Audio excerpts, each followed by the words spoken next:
Next हमारे पास में आता है कंजप्टिव यूज ऑफ वाटर। और अगर कंजप्टिव यूज ऑफ वाटर की बात करें तो ये आपके पास में इसको डिनोट हम कैसे करते हैं, हम इसको डिनोट करते हैं CU से। CU stand for consumptive use of water. और जो यूनिट अपने पास में देते हैं वो आप देते हैं mm/डे के हिसाब से, कि mm/डे में हम यहाँ पर इसमें देख रहे होंगे कि आपके पास क्या यूज कर रहा है। तो अल्टीमेटली कंजप्टिव यूज ऑफ वाटर है क्या, क्वेश्चन यहाँ से बनते क्या है, तो यहाँ पर इसके मेथड्स के बारे में पूछ लिया जाता है, इसको फाइंड करने के मेथड्स, या इसके पार्ट क्या क्या होते हैं, या आपके पास इसको किसी और नाम से जाना जाता है जिसको आप इवापोट्रांसपिरेशन कहते हैं। आपके पास पोटेंशियल इवापोट्रांसपिरेशन, आपके पास में यहाँ पर एक्चुअल इवापोट्रांसपिरेशन, इनमें बीच में रिलेट कर देता है, तो वो हम आगे वीडियो में देखेंगे।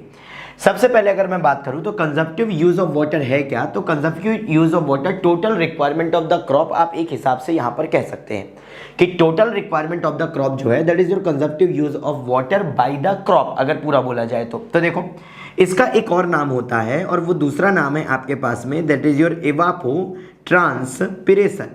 आपके पास में दूसरा नाम है वो क्या है, दैट इज योर इवापोट्रांसपिरेशन। अब इवापोट्रांसपिरेशन बोलो या फिर कंजप्टिव यूज बोलो, बात यहां पर बराबर है, ठीक।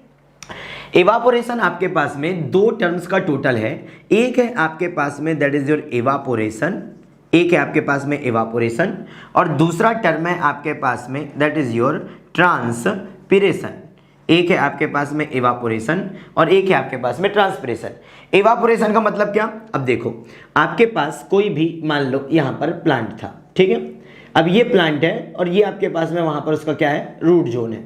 तो अगर यहाँ पर बात करी जाए तो आपके पास ये बताओ कि जब आप इरिगेशन वाटर को अप्लाई करते हो तो आप इसके चारों तरफ का एरिया यहाँ पर ये वेट करते हो, आपके पास ये चारों तरफ का एरिया वेट होता है, और वेट होने के बाद में आपके पास वाटर कहाँ पे जाता है, वाटर आपके पास रूट जोन में जाता है। अब अगर मैं बोलूँ आपके पास कि आप मान लो कि आपने 10 लीटर पानी को अप्लाई किया, कितने लीटर पानी को अप्लाई किया, 10 लीटर को। 10 में से मान लो कि 1 लीटर आपके पास में यहाँ से एवापोरेट हुआ और 9 लीटर आपके पास कहाँ पहुँच गया, रूट जोन में पहुँच गया। बट अगर तुम ये बोलो कि सर 1 लीटर जो एवापोरेट हुआ उसका कुछ काम तो है नहीं, 9 लीटर जो रूट जोन में पहुंचा वही उसका काम है, तो एक काम करो 9 लीटर बस डालो। तो मेरे दोस्तों आपके पास अगर 9 डालोगे तो एक यहाँ कम होगी, फिर यहाँ 8, आपके पास में कितना पहुंचेगा, 8 लीटर पहुंचेगा। तो चाहिए 9 था, पहुंचेगा 8, गड़बड़ हो जाएगा।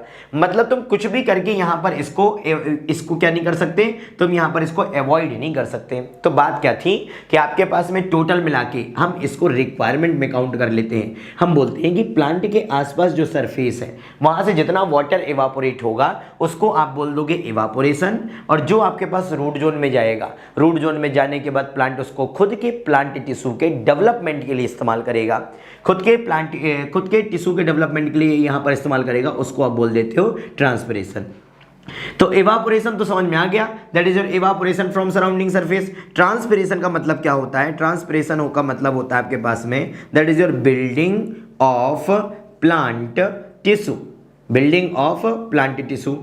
Okay, building of plant tissue की बात करें तो वहां पर आप क्या बोल देते हो, उसको ट्रांसपिरेशन बोल देते हैं।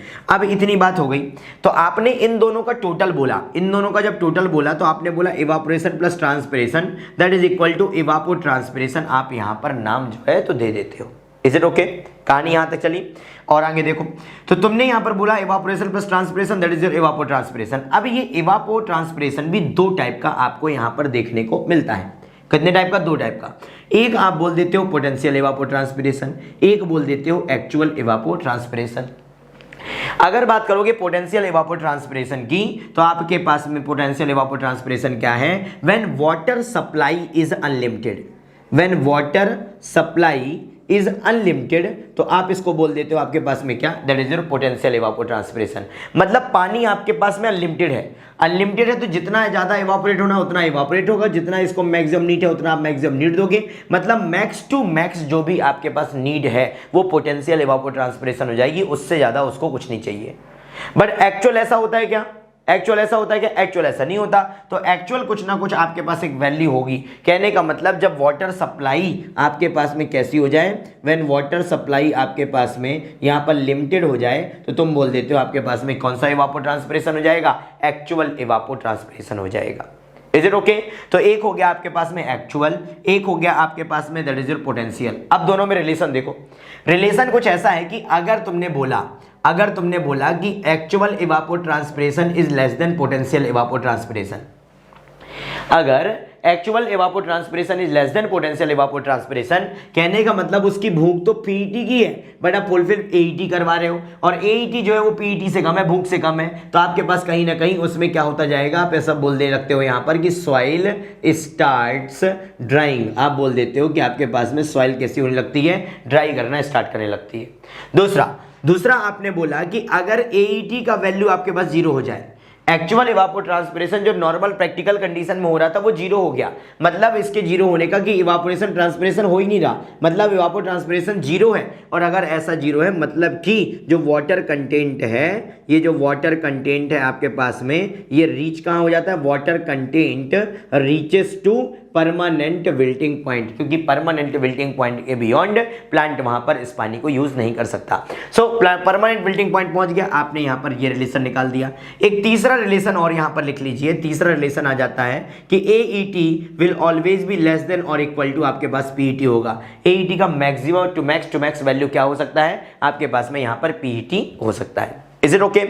और आगे चलो, बात आती है इसको फाइंड करने के मेथड्स की। तो दो मेथड यहां पर आपके पास में देखने को मिलते हैं, एक आता है आपके पास में डायरेक्ट मेथड और एक मेथड आते हैं आपके पास में that is your indirect method. एक मेथड आपके पास में क्या हो गया, डायरेक्ट मेथड, एक मेथड आपके पास क्या हो गया, इनडायरेक्ट मेथड। अब डायरेक्ट मेथड में एक आता है आपके पास में, मेथड्स के सिर्फ नाम इंपॉर्टेंट है, एक आता है आपके पास में टैंकलाइसीमीटर मेथड, एक आपके पास में आता है that is your inflow outflow studies, और तीसरा आता है आपके पास में that is your inflow outflow studies, एक आपके पास में आ जाता है that is your field experimental plot. क्या आ जाता है, फील्ड एक्सपेरिमेंटल प्लॉट्स यहां पर आ जाता है। अगर ये इनडायरेक्ट मेथड की बात करें तो इनडायरेक्ट मेथड में एक आ जाता है आपके पास में that is your Blaney Criddle equation, एक आ जाता है ब्लेनी क्रेडल इक्वेशन, और एक आ जाता है आपके पास में that is your Hargreaves class A pan method, Hargreaves class A pan method. तो कुल इतनी कहानी आपके पास में यहां पर देखने को मिलती है। इवापोट्रांसपिरेशन की अगर मैं यहां पर बात करूं तो इवापोट्रांसपिरेशन आपने क्या बोल दिया, that is your consumptive use of water, evaporation plus transpiration, building of plant tissue, PET potential evapotranspiration, AET actual evapotranspiration. ठीक है, AET is less than PET तो soil start drying, AET is equal to zero so water content reaches to PWB, बहुत important point है, and AET का value हमेशा PET या उससे कम होगा। मेथड्स वगैरह का जिक्र वैसे ज्यादा तो नहीं करता, बट डायरेक्ट मेथड कभी पूछे तो tank lysimeter method, inflow outflow studies, field experimental plot, और इनडायरेक्ट मेथड की बात यहां पर करें तो आप बोल देते हो that is your Blaney Criddle equation, Hargreaves class A pan method. Is it okay?